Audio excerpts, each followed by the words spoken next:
ஏங்க என்னம்மா சொல்லு. என்னங்க நான் எவ்வளோ பாசமாக கூப்பிடுறேன், சும்மா சொல்லுன்னு சொல்கிறீங்க. அப்போ வேற என்னம்மா சொல்றது? இல்லைங்க, எனக்கு பர்த்டே வருது. நீங்கள் லாஸ்ட் இயருக்கு தான் எனக்கு ஒன்றுமே வாங்கி தரல. இந்த இயர் பர்த்டேக்காவது எனக்கு ஏதாவது வாங்கி தருவீங்களான்னு தான். இவ ஒருத்தி சும்மா என் பர்த்டேக்கு அது வாங்கி கொடு இது வாங்கி கொடுன்னு. என்னங்க எதுவுமே சொல்லாமல் இப்படி ஷாக்காகி நின்றுட்டு இருந்தா என்னங்க அர்த்தம்? அப்படி இல்லம்மா, உனக்கு என்ன பர்த்டேக்கு வாங்கி கொடுக்கலான்னு யோசிச்சுட்டே இருக்கிறேன்.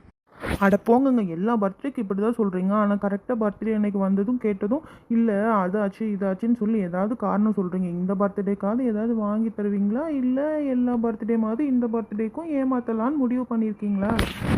இல்லம்மா இல்ல, கண்டிப்பா இந்த பர்த்டேக்கு உனக்கு ஒரு கிஃப்ட் இருக்கு, சரியா?